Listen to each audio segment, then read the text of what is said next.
Muito obrigado a todos, pessoal, novamente. Prazer estar aqui com vocês. Começar com um caos muito engraçado. Eu estava no hotel, né? A gente parou no hotel, foi deixar as coisas e se preparar para vir para cá. Eu fui dar uma entrevista para um sujeito muito legal, muito gente boa. É um índio que fica fiscalizando coisas. É um índio esse aí. E aí só que ele está trabalhando na Record News. E aí veio a pauta de perguntas da Record News.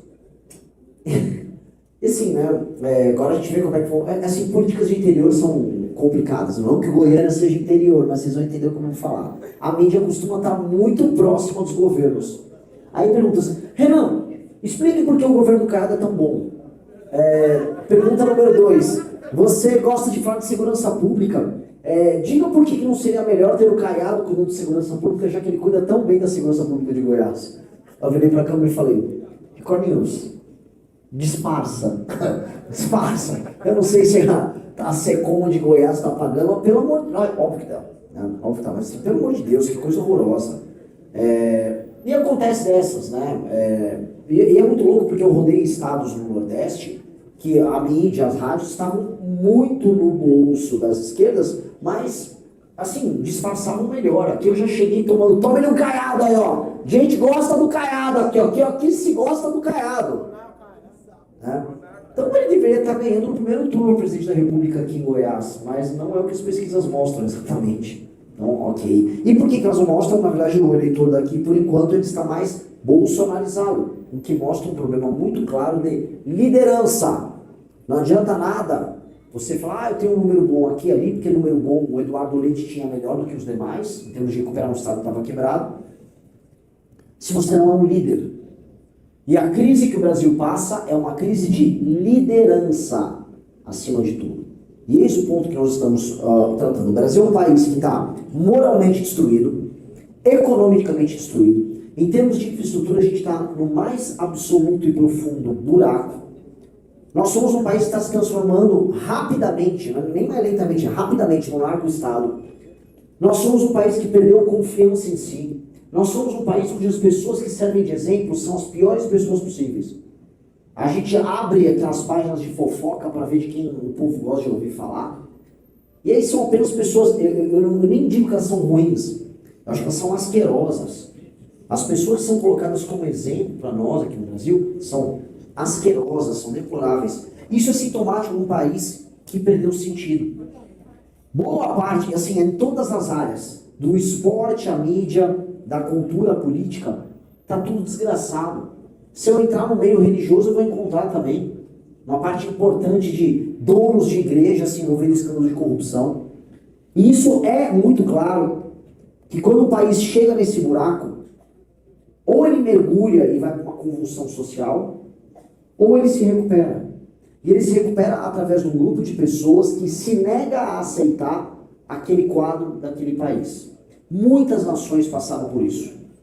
E eu acho que nós somos a geração que está falando esse basta, dando esse basta para esse problema bizarro que o país passa. Os escândalos de corrupção que estão tomando o Brasil, eu falo do INSS, falo do escândalo do Banco Master. Reparou que ninguém mais fala do Banco Master? Ninguém, isso aí não existe. Saiu completamente do noticiário. Lembrando que o escândalo do Banco Master se deu também através de decretos e projetos de lei que passaram em governos estaduais. Vocês sabem que passou aqui, né? Até o Pedro já fez vídeo sobre isso. Passou aqui.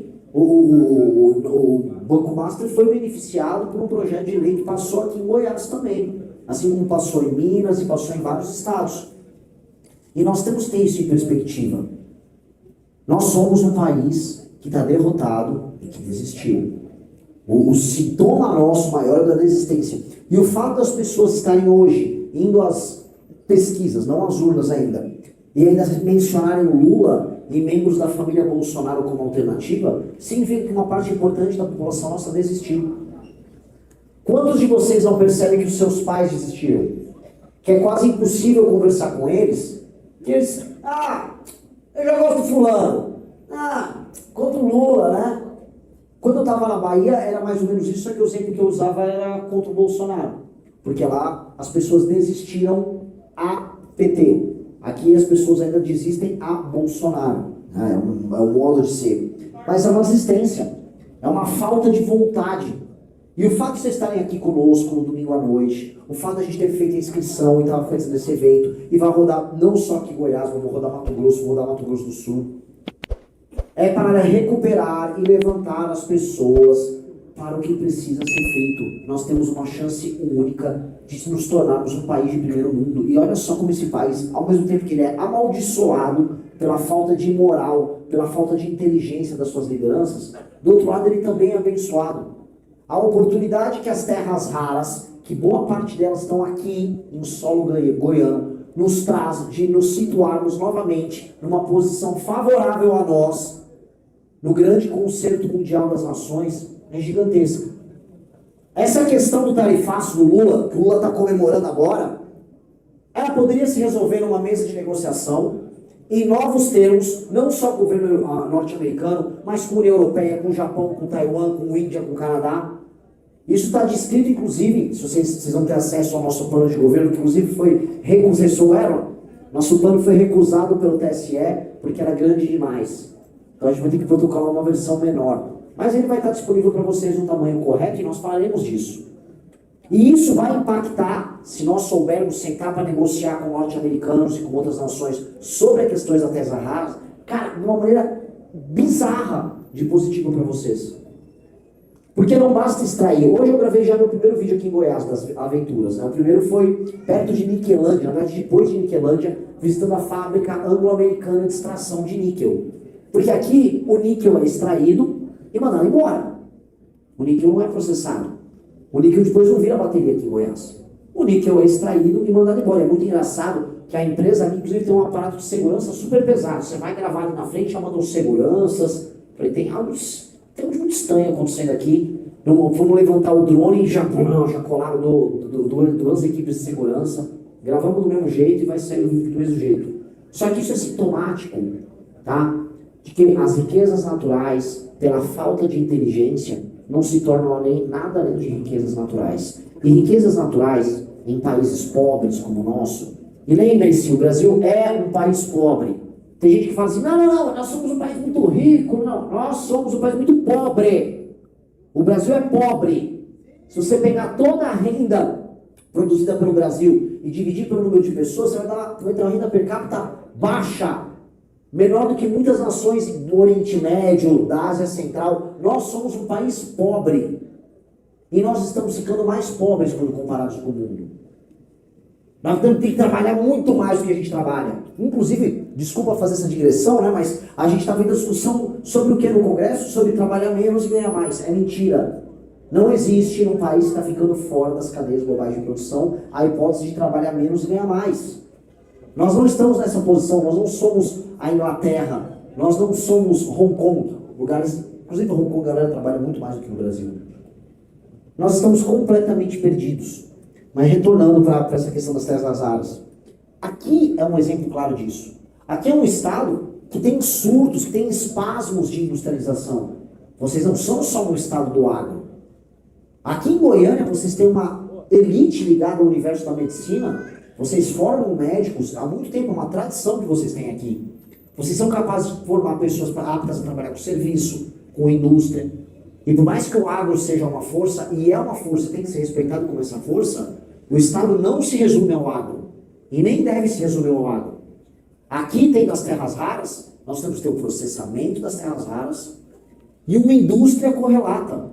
Trabalhar o disprósio, o neodímio, você fazer os super ímãs que vão no iPhone de vocês. Se vocês pegarem aí o iPhone, a parte que vai que sai o áudio, ou mesmo lá os fones de ouvido super pequenininhos, todos eles, nas ligas especiais, vão com componentes como disprósio e neodímio. E esses componentes tem aqui em Goiás, estão debaixo do chão aqui em Goiás. O mundo inteiro está vindo aqui brigar por essas terras aqui em Goiás. Acordos escusos dos mais diversos vão ser feitos sobre isso. Agora, nós, como povo, ficamos apenas com as migalhas, porque as nações pobres, administradas por uma elite corrupta, sempre permitem que a elite corrupta se aproprie dos seus recursos naturais, os vendam em acordos e conluios com outras nações, fiquem multimilionárias ou multibilionárias com isso, e as pessoas não sintam o efeito dessa riqueza. Hoje, quando se fala em terras raras, você tem grupos econômicos dos mais baixos, ligados a grandes bancos, ligados especialmente a políticos, se apropriando deles. e já correndo para fazer negócio com os gringos. Eu, como presidente, vou brecar tudo. Eu vou brecar absolutamente tudo. O Plano Nacional de Terras Raras tem que passar necessariamente por um plano geopolítico que passe pela industrialização do Brasil.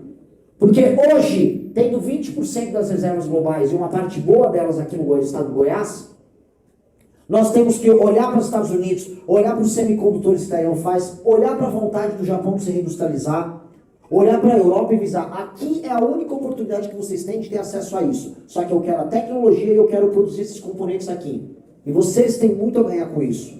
Só que eu terei que passar por cima de boa parte da classe política e econômica que já estão vendendo e negociando esses recursos.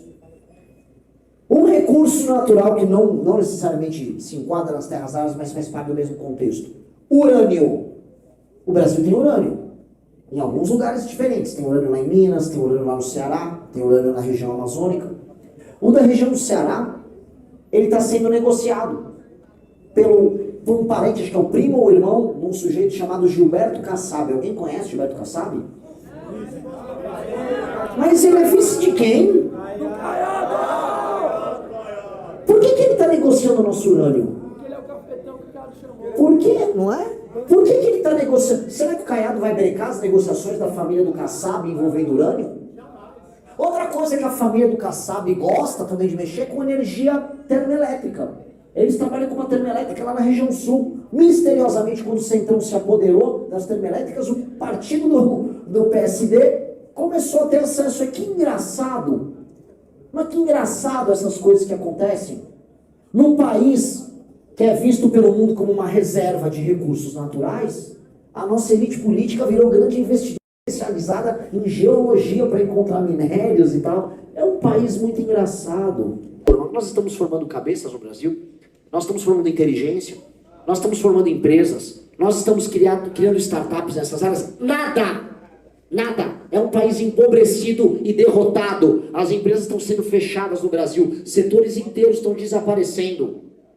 E ninguém tem coragem de falar isso. Vi agora meu concorrente Flávio Bolsonaro anunciando que vai dar celulares para todas as mulheres e idosos do Brasil. Vocês viram isso? Regra básica, quanto é um celular barbante, uma funcional, um smartphone? R$ 1.500? Vamos botar aí?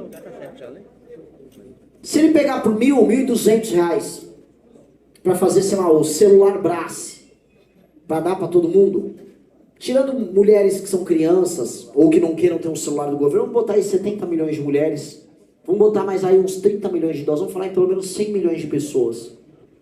Multiplique isso por 1,2 mil reais, são mais de 120 bilhões de reais no ano. Isso é papo de maluco, isso é papo de picareta, isso é papo de ladrão. O governo brasileiro não dispõe de dinheiro para sair dando celular por aí. Isso é mentira. Fora que ele vai pagar como essa conta? Ele vai cobrar de quem os impostos? Eu sei que vocês estão falando da piada com o Vorcaro, mas, assim, para além da piada, porque o fato do Flávio ser ladrão é sabido por todos. Mas eu não estou falando nem do lado do ladrão dele. Eu estou falando do outro lado, que é o lado burro. É o lado burro. Ele acha que ele vai motivar as pessoas a imitar o Lula. Ó, o Lula deu a picanha, agora eu vou dar um celular. Esse é o nosso fim. A partir do momento que nós nos tornamos uma cópia mal feita do petismo, que é o campo do antipetismo, nós morremos. Vocês são pessoas aqui se arrastando por migalhas para talvez ganhar um celular da Celular Brás enviado pelo governo federal? É isso que vocês viraram? É isso que nós somos? Um povo de fraco, comprado por aparelho celular vagabundo, dado por um ladrão, ligado ao Comando Vermelho como esse bosta do Rio de Janeiro? Porra, não! Não! Odeie ele! Odeie a todas essas pessoas que ficam vendendo o nosso destino com promessa vazia. Meu papel nessa eleição é falar, eu não vou dar celular para ninguém. Eu não vou dar celular para ninguém. O que eu posso fazer é cortar privilégios do alto funcionalismo e dar um abatimento de imposto para as pessoas que querem ter celular. Isso nós podemos fazer. Para qualquer um, homem, mulher, rico, pobre, velho, novo. Todo mundo. Pizza, pizza, pizza, pizza.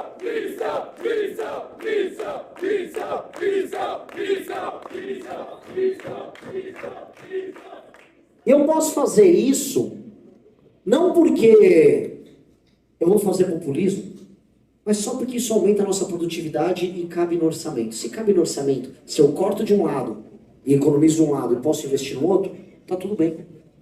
Agora, ficar prometendo dar coisa para os outros, coisa de picareta. Mas eis o país que perdeu tudo, o país que não tem mais dignidade, ele vive disso.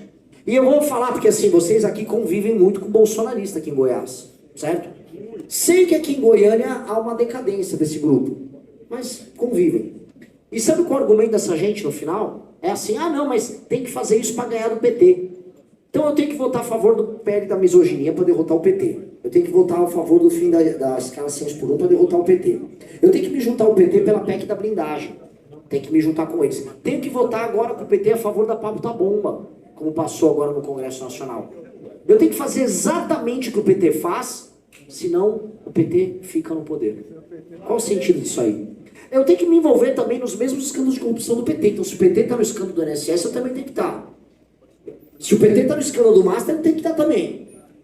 Só que, meu Deus, se propor qualquer coisa diferente disso, o PT volta. O PT fica. Tem sentido? Tem sentido? E aí eu sei que pra vocês, porque pra mim eu sou uma pessoa meio maluca. Eu acho desesperador você olhar. E esses são os males da democracia. Eu sou profundamente democrático. Mas assim, como é que pode a população brasileira não enxergar um absurdo desse? Como é que pode a população brasileira estar alienada, vendo esses dois grupos políticos completamente corrompidos lá, e falar, não, parece que é isso mesmo. Como é que pode? Como é que pode o destino de uma nação, que tem mais de 200 milhões de habitantes, e que pode ser uma das maiores nações do mundo, ser eventualmente nas eleições, ser uma bosta? Ser, assim, optar de maneira voluntária, de ir na urna e apertar 13 ou 22, escolhendo um destino mais tosco e torpe possível. É como se as pessoas optassem por pular do precipício. É esse o jogo. Gostou desse vídeo? Então, se inscreva no canal, deixe seu like e ative as notificações para nos ajudar a crescer e trazer mais conteúdo informativo do Missão para você.